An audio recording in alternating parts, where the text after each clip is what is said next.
when Kibaki was sworn in the early hours of the night, there was spontaneous violence.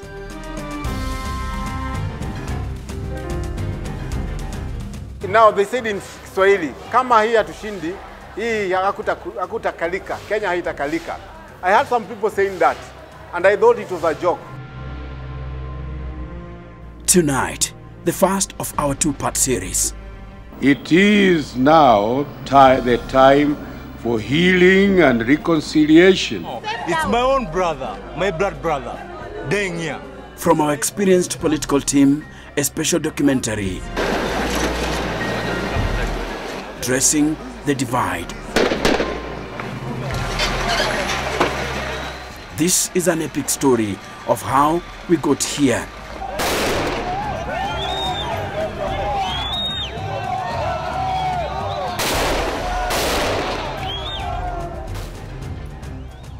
A decade of division defined by two seasoned politicians, Kibaki and Raila Odinga.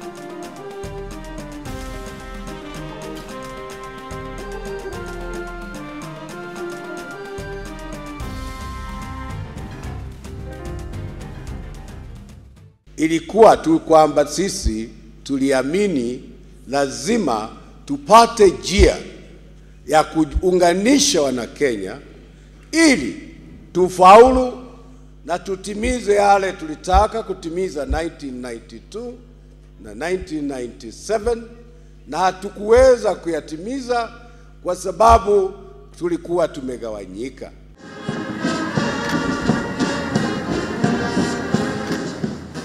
Kibaki arrived at State House with a promise of economic revival, a new constitution, and unity of purpose.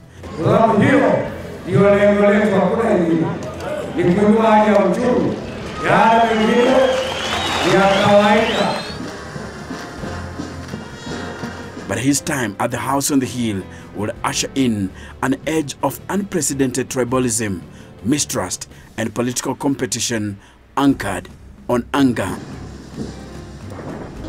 It was a turning point in Kenya's political division. Kibaki Simba!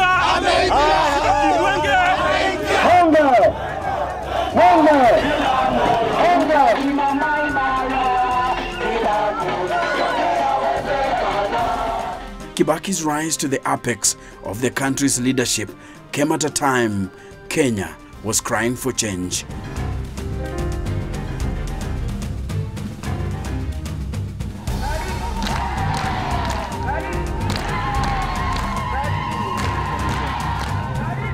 At the end of Daniel Arap Moi's presidency, the nation was reeling.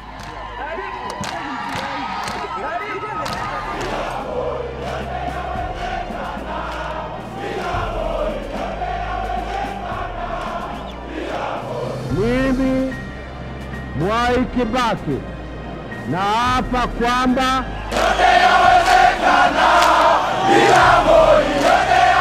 Najib Balala defected from KANU together with Raila Odinga, George Saitoti, Kalonzo Musyoka, and many others. And there was a fight between Saitoti and Raila Odinga. Yes.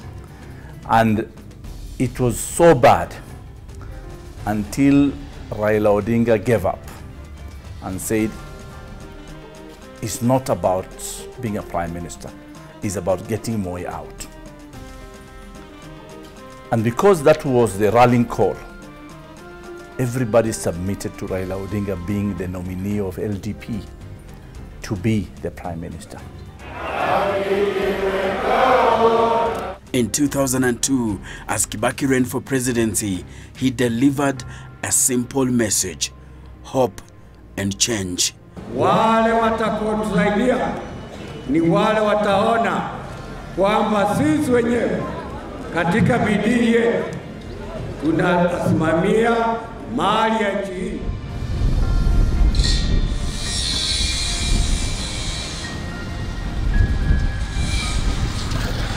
The National Rainbow Coalition were not the only ones looking for change.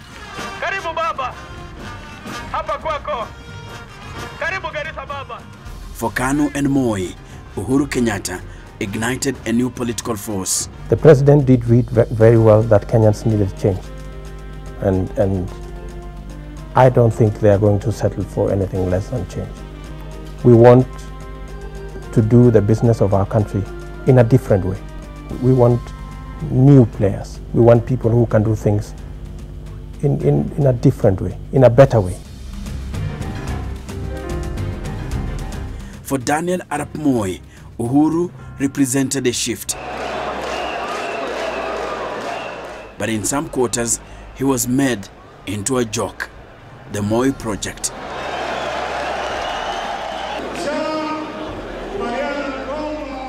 It led to a mass walkout as Raila Odinga engineered the disintegration of the once indomitable party, KANU.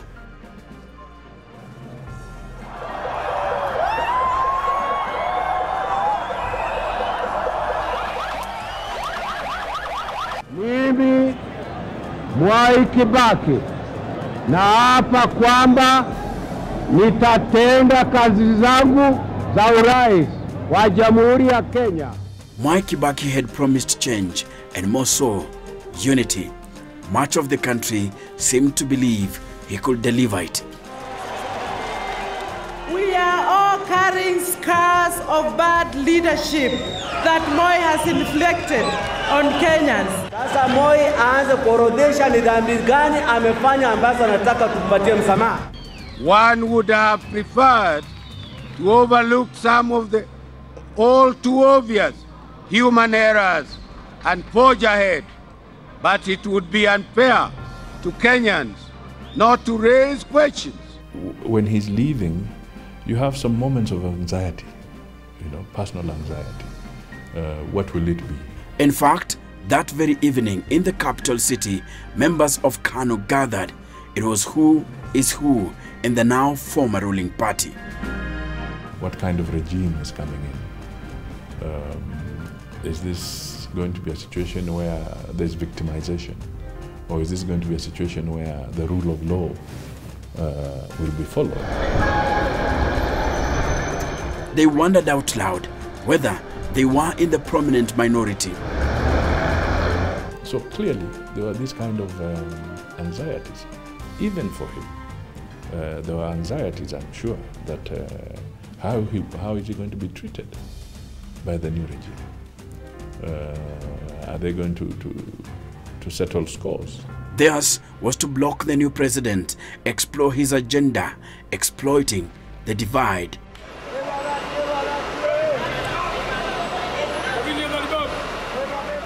The economy that Mwai Kibaki inherited would be the defining challenge of his presidency, even though a push for a new constitution reshaped Kenyan politics for the next decade. Before he could deliver his promise of unity, Kibaki had to confront the increased agitation for change. People wanted a new constitution, but by this time, cracks had emerged in the ruling coalition, NARC. Now, the mistake we did as politicians and leaders for this country is the politics of deceit. We cheat each other.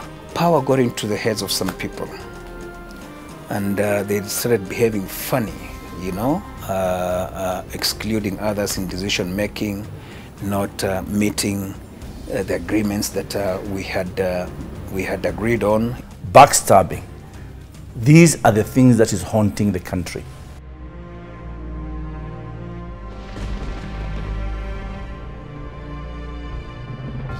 And you remember, it's the time now we were bringing in Kibaki as very young tax, Moses Kuria, we had Kamau Mbugua. We had a team, we used to call ourselves Young Democrats because of DP. Beatrice Elachi, who was then an activist with Kibaki's Democratic Party side of the NARC coalition, agrees with Balala. She says the death of Vice President Michael Kijana Wamalwa barely 8 months after the NARC government was formed deepened the cracks. It was the first blow Kibaki's unity caravan received.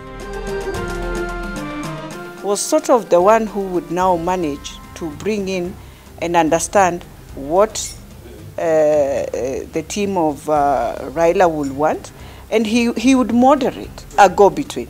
But now when he became again sick, then you find again things just went not the right way for Kibaki, because the person who understood both sides' politics was now not there to be the go-between, to be the peacemaker of both sides. And that is why that Kibaki government now came, and that by the time we were hitting to 2004 and 5, things were not the same again. Anger and distrust towards the government will grow. Kibaki's closest political advisors had sown the seeds of destruction, while the president was ailing in the first few months, and it is widely believed during his first year in power. You wonder why the citizens have just turned around. It's because of the few very powerful men who are within the circle of the president.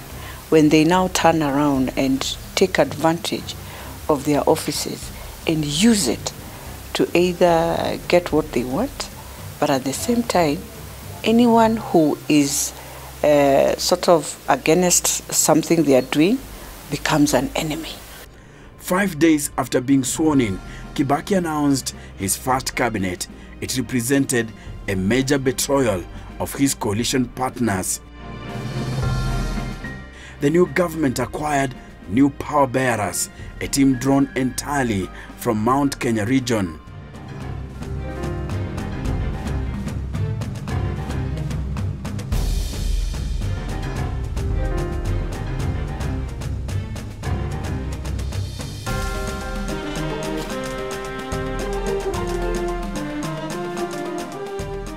After Kibaki was sworn in, the gates were closed. And the gates were closed by one person called Matere Kereri, the controller of State House. These are the new operators. At least one provision had been changed. It was the provision of sharing government positions, sharing the management of state, whereby the president was Mwai Kibaki. Then below there was share equally this position, ministerial positions, permanent secretary, all that stuff. Now, it was then changed to say it may not necessarily be that way. That is now what broke the camel's back. The NARC coalition headed by Mwai Kibaki promised a new constitution, commissions to address large-scale corruption and arbitrary land grabbing by the elite, as well as measures to tackle landlessness, unemployment, and police reform. I am fully aware of the job that is ahead of us.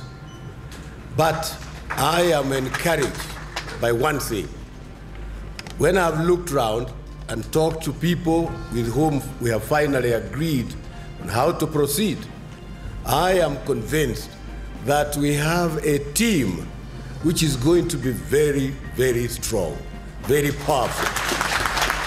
But one by one, those promises were abandoned by the Kibaki regime as the NARC coalition fell apart, while impunity and corruption became further entrenched. Men so close to the president had inherited a monstrous security procurement scandal known as the Anglo leasing saga, a scandal that had been marinated for 6 years under the Moi regime. Anglo leasing spoiled the mood of Kenyans, who now favored the Odinga faction in the NARC coalition, and foreign governments such as the UK, which was most vocal, and the US, which would have cut links but was more worried about its security interests. The significance of Anglo leasing in defining the narrative of the Kibaki presidency lingered for years. It was with a lot of anger, and all of a sudden the country now turns around. Corruption was being fought, yes, but still corruption was within governments. And so you have to reach a point and sort of think, how do I stop this?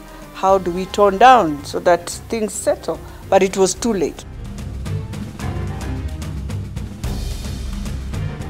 Kibaki failed to deliver a new constitution as he had promised.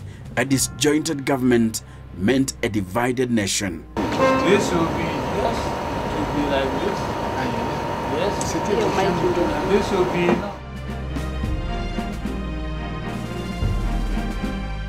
And when the 2005 constitution referendum was called for, the Raila Odinga faction joined the opposition KANU to hit back at Kibaki and his team. Sasa matashika adabu, sio? Na sisi tuko tayari kama wanachunga kwenda nao mpaka kule katika debe. We were chungwa.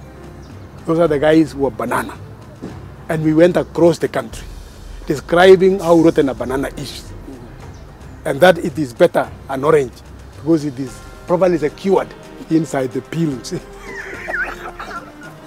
And we succeeded. And Kenyans listened. Kenyans listened. I was almost the bishop of the Katiba. Kibaki was handed an embarrassing defeat in what was seen as an opinion poll over his then 3-year reign. Timu ya orange imeshinda timu ya ndizi, sivyo? Bao 10 kwa bila. The country was then split in two. The unfortunate thing is that after we won, and we didn't win the government was Mwai Kibaki, he sacked all of us. No, I wasn't sacked. I'm saying we sacked the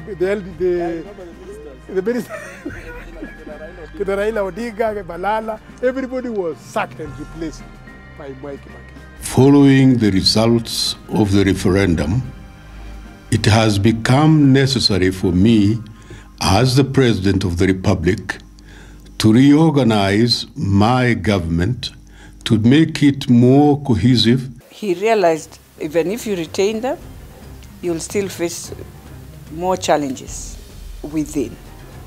Removing them gave them an opportunity to focus on now Orange Democratic, that's where it was born, and they were able now to move as an opposition. That was an indication of where Kenya was going.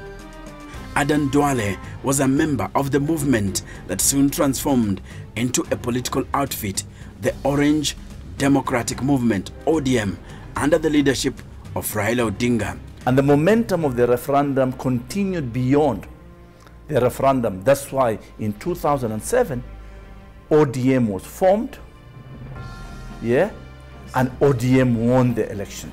That was a time he assembled critical leadership across Kenya. He had serious leaders from Western, he had serious leaders from Nyanza, Rift Valley, the whole of the pastoralist, coast, name it, Nairobi. He had the best chance then. All of us were in ODM, I was in ODM.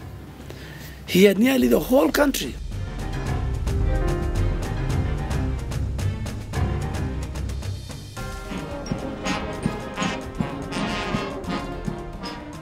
Mwai Kibaki's election in 2002 offered hope of tribal harmony, but in his first 3 years, it was clear that tribe was a central part of the divide and his presidency was a flashpoint.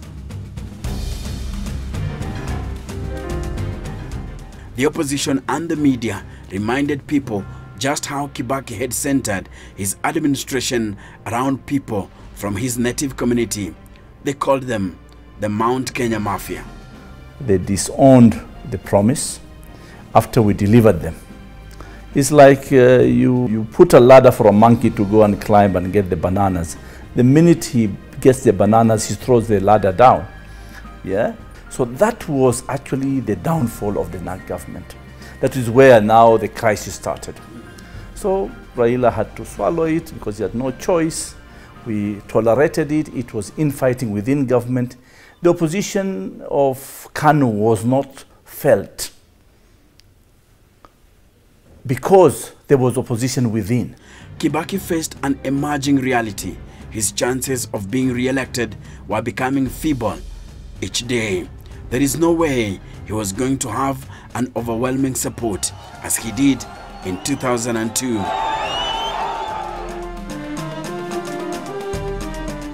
The man who had led his victorious campaign, Raila Odinga, was now his main challenger.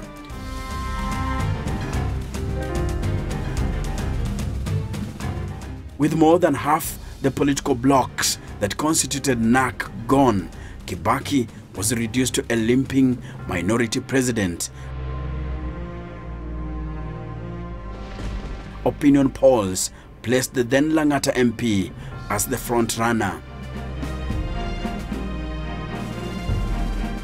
Every elections, if you look from 2002, every election in Kenya has 2 horses. Of course, there are many donkeys. The anger directed at Kibaki was growing. His re-election looked unlikely, but he would fight back, rallying his supporters, including some parties that had formed the NARC coalition. But to make up for numbers in parliament and to hold on to his seat until elections are held, the Othaya MP reached out to the party he defeated in 2002 and a party he once served as vice chairman, KANU. Personal friends like Simon Nyachai came in handy.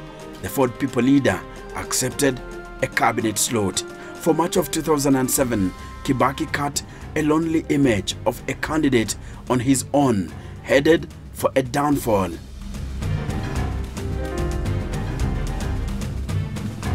Three months to the election, he had not even chosen a party by which to seek re-election. Then came a surprise launch of a party which only a few of his men knew the name, Party of National Unity, PNU. In a sharp contrast, his competitor Raila Odinga appeared to be running away with the campaign mojo, and Kibaki knew where his salvation would come from, KANU. A party he once served as vice chairman and whose leader was his tribesman. For that to happen, Uhuru will shelve his presidential ambition to support a man seen as one of his own. Oh, KANU, yajenga nchi. Oh, KANU, yajenga. Oh, KANU, yajenga. Uhuru Kenyatta had injected hope in what appeared a lost re-election campaign. Yajenga nchi. Nikukumbushe ya kwamba hata wewe ulikuwa life member wetu wa chama hii yetu ya KANU. With Uhuru out of the race, Kibaki was now able to marshal the vote-rich Mount Kenya region, and cutting down a huge margin Odinga appeared to enjoy in the run-up to the election. Na mimi sikufikiria KANU watakuja tufanye kazi pamoja, na ninawaomba tafadhali, nawaomba kura yenu tafadhali. Thank you sana. Asante. Asante sana. Hello, how are you, Kolia? I realized that Kenya was divided. Ethnicity was actually taking its toll. Joseph Madenge, an experienced photojournalist, was in the thick of things as the country prepared for the 2007 elections. He covered both PNU and ODM rallies. I could see people who are affiliated to PNU. Most of them were either from Central, and ODM, of course, were from Nyanza and Rift Valley. You could see the division between the two groups. And the divide was growing, fueled by politicians. There were signs that while we are going to this election, it's not just going to be an election. It is going to be an election where people are going to settle scores, but we don't know the magnitude of it. You'd feel the tension. And even women will whisper and tell you. And you know, at that time, women loved Kibaki so much. But they will tell you, here, it's not going to be well. The campaign of the Orange Democratic Party, which I was a member, 1 year to the election, was a campaign that was laced with hate speech, that was laced with ethnic tension, that created the 42 against 1. Kenya was heading into the general election on the backdrop of the country's most polarized campaign period. I remember some people saying that if now they said in Kiswahili, kama hii hatushindi, hii hakutakalika, Kenya haitakalika. I had some people saying that, and I thought it was a joke until the time of the election. During the election, you could tell for sure they meant what they said. Some will say it was not planned. In some areas, it was very well planned. And especially when you will go for a rally and you find young people very agitated that you can't even do that rally. If indeed it was not planned, why would the young people, even before the elections, deny you to do a rally in their region?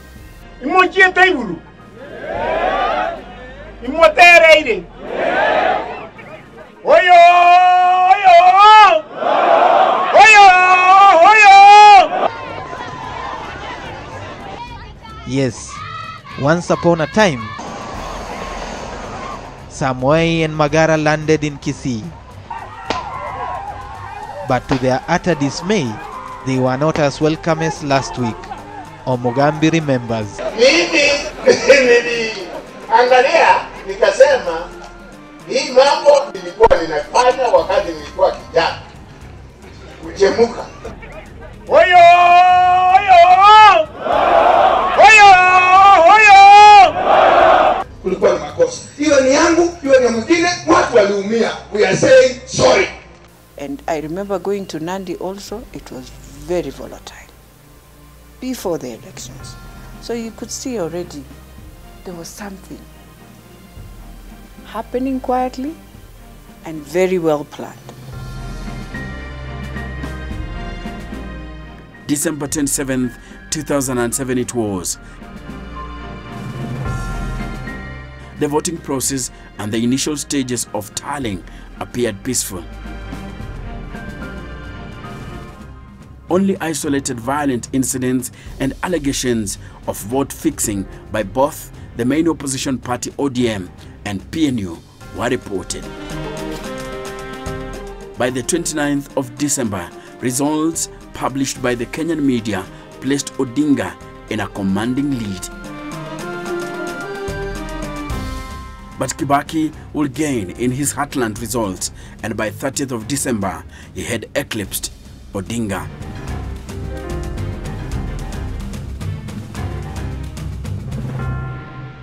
It was quite clear that there was interference by the state. And they went away with it. So we can't announce nothing.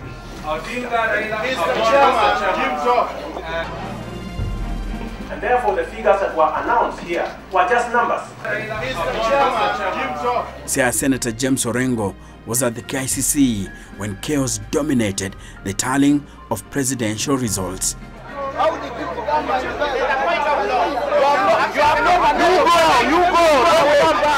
You and I know what has happened in the last election. Most of the voting went on quite well in a lot of the polling stations across the nation. But when it came to the transmission of the results, that's where the problems, started. And some of them were done at the local level between polling stations and, constituency centers or other regional centers, or as they were being transmitted to Kenyatta International Conference Center. When Kivitu gave his results, those results did not tally with the ones in the media. Raila connected me at Pentagon House and ananiambia twende huko, our people are fighting alone at KICC. Let us go and pack them up.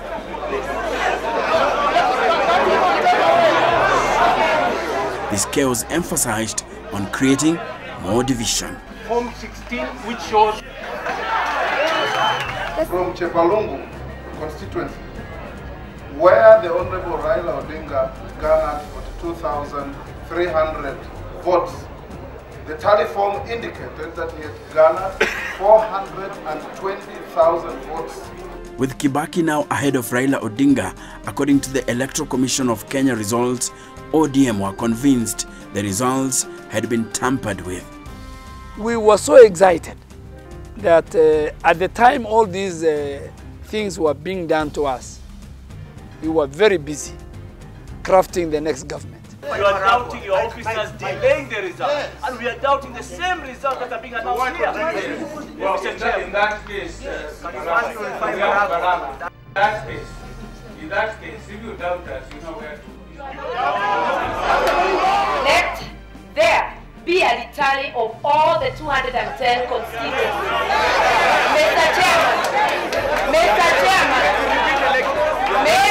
Chairman, when you were announcing for the first part of this press briefing, where ODM had won, we did not hear anybody complaining. Where President Kibaki has won, the people are echoing. This election will be won by the ballot, not by mere shouting. Mr. Chairman, we are submitting. Proceed and announce the winner of the election and let us be able to move on. Who are you? I was telling, whispering to Jack Tuma, you are a fine man. Give us fine results. Even if the fine results are us losing, so long as they are fine. I told him. Then all of a sudden, 2 columns of GSU started coming from my right and then doing a funnel. And then the electoral body officials, members, commissioners, were beckoned to stand up. And then they were told to walk.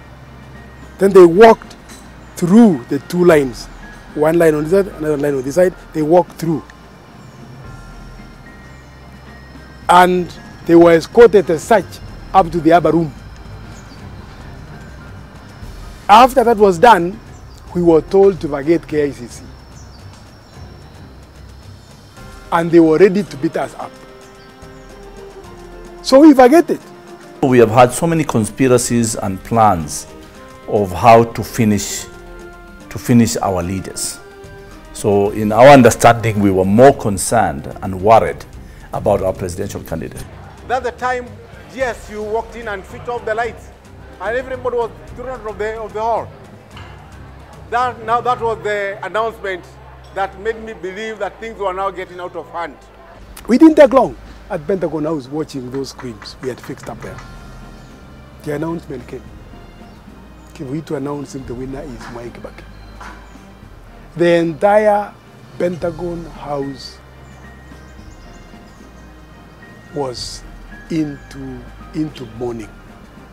They simply broke down. Some of them even collapsed. I mean, I remember I had to be involved in first aid on some of them. Because that was the last thing to expect. That was the last thing to expect. Because that election was won by the Orange team. How was Raila then? When the results were announced? He simply stood up, walked into his car, went away.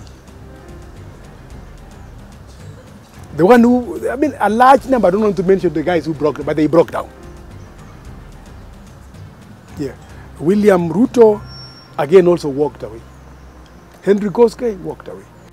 While the results were coming in, yes, at one point, by the way, Kibaki had 400,000 more than Tinga.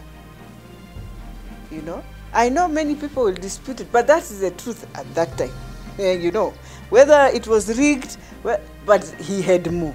And therefore you have to announce him as the president. There was no, that one would not have run away.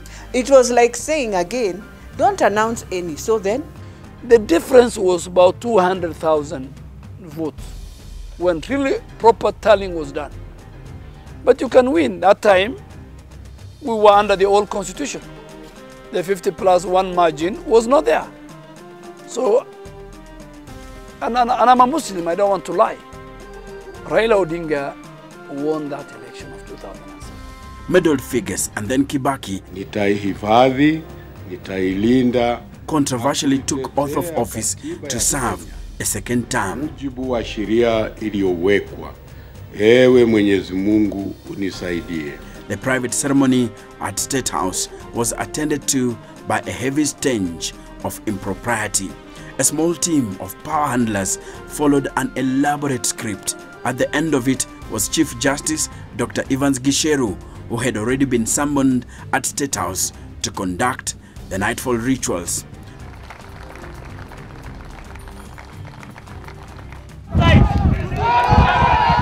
It was a moment that literally set parts of the country on fire.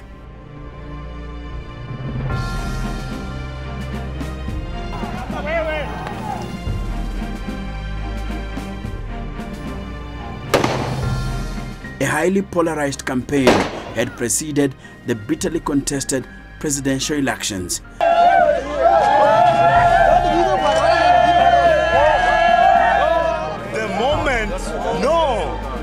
The moment they'll kill our brothers and sisters, like right now, it's my own brother, my blood brother, dying here with a live bullet, and I have that bullet. The regions that did not support Kibaki's re-election bid felt cheated by the official results and erupted in violence.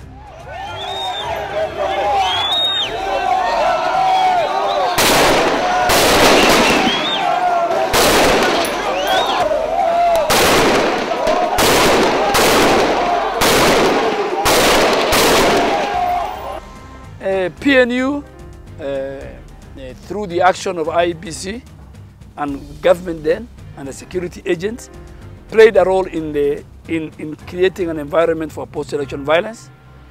ODM, prior to the election, prepared their supporters, created ethnic tension, created 42 against 1. It was simply instantaneous. It was a reaction from the heart. People didn't expect that. No, people didn't expect that. So for anybody to come later on and start insinuating that it was planned is simply falsehood and is simply not correct. Because if it was planned, I was in this system of Orange, I would have had. I had no idea, no knowledge whatsoever. And I'm prepared to put up the newest of the Bibles. That I had no knowledge. But it just came off. When you go out and you continue putting emotional politics into your supporters, this is how they fire up. Kibaki's message of unity after his controversial oath of office was literally a case of too little, too late. I call upon all candidates and Kenyans in general to accept the verdict of the people. With the general election now behind us, it is now the time for healing and reconciliation among all Kenyans. Over 1,300 people were killed and over 600,000 others were displaced following the violence. So meddled were the figures that a commission of inquiry led by former South African judge Johan Kriegler failed to find a green light on who between Kibaki and Odinga deserved to be in State House. You, sir, both of you gentlemen, were wise to come to the conclusion to appoint IREC instead of trying to do a recount. That would be impossible. To put it bluntly, nobody will ever be able to say who won or who lost this election. It was simply too bad before any results got to the KICC. And after protracted boardroom talks, Kenya ended up having a negotiated government, and so they called it the Grand Coalition Government. Mwai Kibaki and his rival and former ally Raila Odinga ended up sharing government. Kibaki remained president while Odinga took up the newly created Prime Minister's position.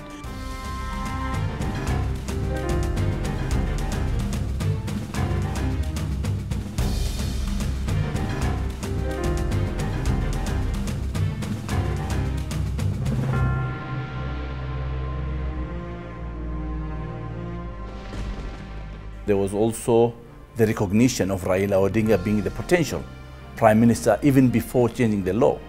Remember when riders were sent to Pentagon House and the riders were given to Raila Odinga and they escorted Raila Odinga to Harambee House. Unfortunately, fortunately, I was in that car. I was with Raila Odinga in the car.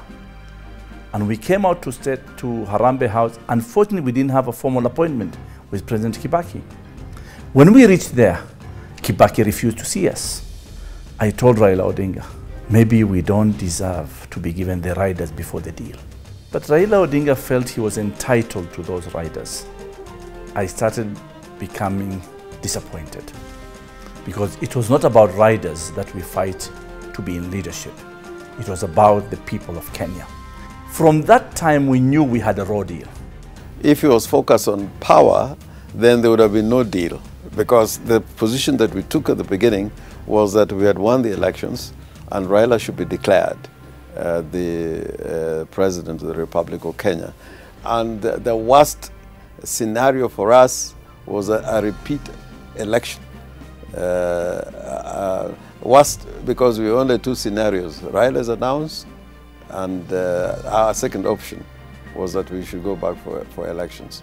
It was necessary to go into that deal because the entire, clout of the international community, either as expressed through the African Union, the United Nations, and the United States of America, European Union, all of them wanted Raila, to accept a deal. It was an arrangement that forced consultation in almost every subject of governance. But from the onset, Kibaki ensured the coalition was about sharing responsibility and minimally power. We could have done better, and we knew we could have done better. But slowly, a lot of people were beginning to say we were now being a little bit unreasonable. We had now, to accept something which could work for the players and also for the country. He shared responsibilities, not power. And if you ask me seriously, I would say yes, that's correct. How, from your understanding? My understanding is there's got to be a leader in any organization whom everybody would fall back to. You just cannot create a vacuum there in the name of collaboration. No. And again, too, you cannot share that power. It's not possible to share power. Hata nyumbani kwako, wewe ndio mdosi, bibi ndio chini na watoto. You cannot say, unaanza sasa kutoka leo, mnakaa authority ya hiyo familia kati yako na bibi yako. Iko conflict itatokea mara moja hapo. One must be submissive. So, to me, that was correct. And sharing responsibility was correct. And let me confirm here, the so-called Nusumkati, it worked. Key ministries such as internal security, defense, finance, and foreign affairs were firmly retained on Kibaki's page. Odinga ended up with what was seen as service ministries.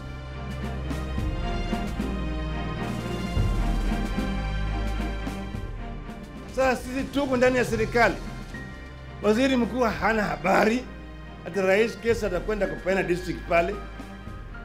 Anapeana tu peke yake. Waziri mkuu anakuja kwa sherehe kubwa kama na hii ya serikali, PC hakuna. Unaambia ati PC ameenda Nairobi. Kama Kibaki alikuwa anakuja hapa, PC angeweza kwanza kuja kwa hapa. Na angewekewa sana namna hii bila hata choo. Angewekewa. Alafu na nusu kapeti namna hii. Nusu mkeka. If Kibaki and PNU behaved properly and accepted the terms and the position of the Prime Minister as set out in the law and in the Constitution, things would have gone a different direction.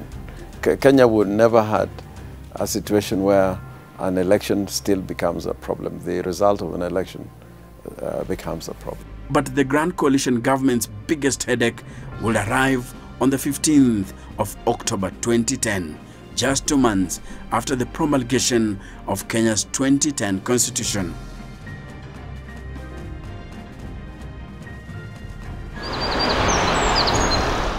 The International Criminal Court indicted 6 Kenyans over crimes against humanity charges committed during the 2007 and 2008 post-election violence. Mr. Kenyatta, would you kindly stand up and introduce yourself?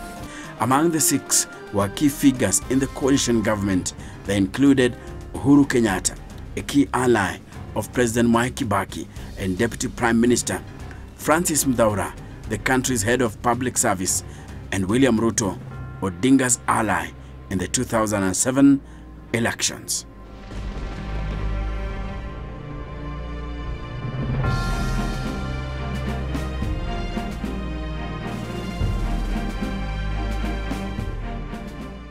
This is the Kenyan Historian.